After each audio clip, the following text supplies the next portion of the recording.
I trade my soul to the devil. I got the whole knowledge. Now I don't want it anymore. It feels great at first.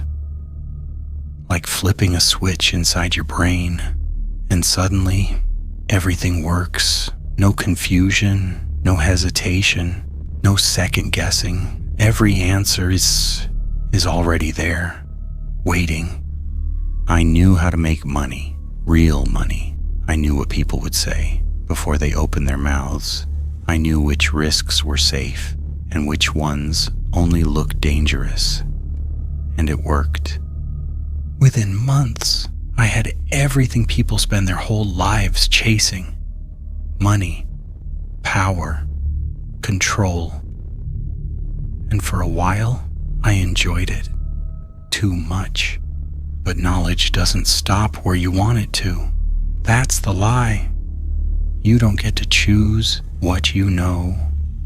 One night, lying awake, staring at the ceiling, I asked a simple question, not out loud, just a thought. What happens after we die? And the answer came. All of it, at once. The afterlife is real. That's not the problem.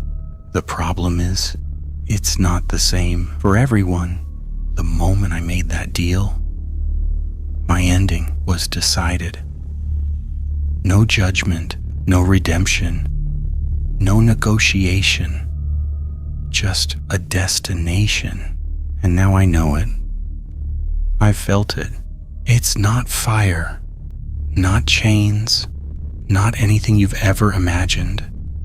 It's worse. It's awareness, endless awareness. You don't lose yourself. You don't fade. You don't escape. You just exist in something that was never meant to be endured. Time doesn't move. Pain doesn't peak. It just stays. Forever. I tried to ignore it. Tried to bury it under everything the world could offer. More money, more chaos, more distraction. But you can't unknow something like that. It sits there, growing louder. So I decided to undo it. There had to be a way, a loophole, a rule, something. And I searched everything. That's when I realized something. There are ways to break a deal like mine. Rituals, methods, paths.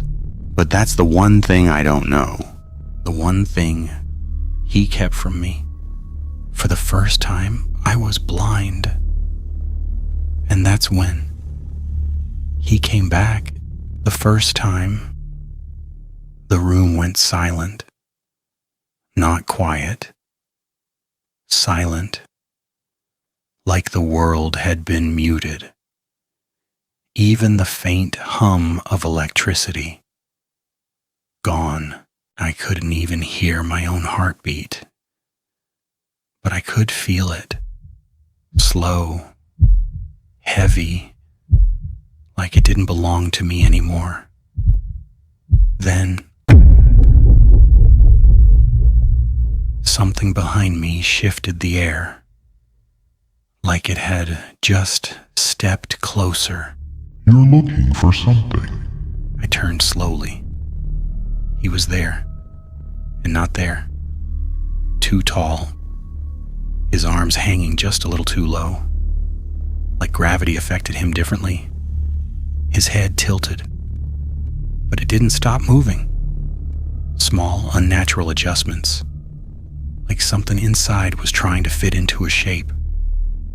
I gave you everything except it. And suddenly, I wasn't in my room anymore. I was there. No light, no darkness. Just something in between. Like my eyes were open. But seeing something they weren't meant to. Endless. Watching. Pressing against me. From every direction. Like the space itself was aware of me. And time. Time stretched. Broke. Repeated. Moments looping just long enough. for me to realize I'd already lived them. Then I was back on the floor, gasping, my lungs burning, like I hadn't breathed in minutes.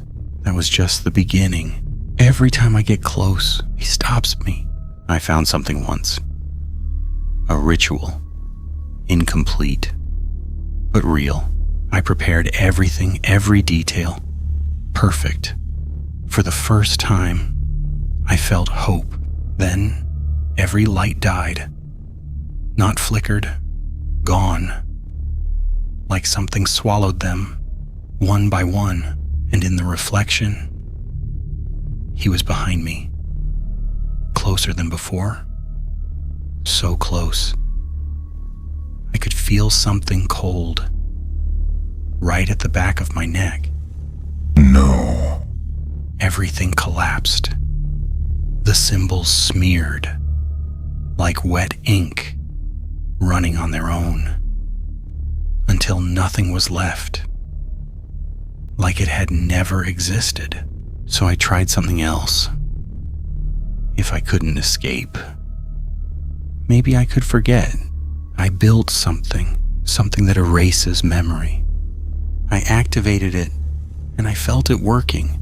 The knowledge fading, slipping away, like something being pulled out of me. Relief, finally. Then nothing. Time stopped. He was in front of me, closer than ever, close enough that where his face should be, something was moving, slowly, like it was trying to form one. You don't get mercy. And everything came back, stronger, clearer, worse, like he wanted me to feel it again. Now I understand. This wasn't a gift. It was a design. He gave me enough to win, enough to rise, enough to know, but not enough to escape. And now, that's all I have left.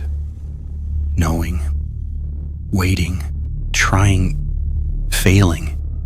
So if you're hearing this, if you've ever thought about making a deal, don't. Because the worst part isn't losing your soul. It's knowing exactly what happens after and realizing you're never going to be allowed to forget.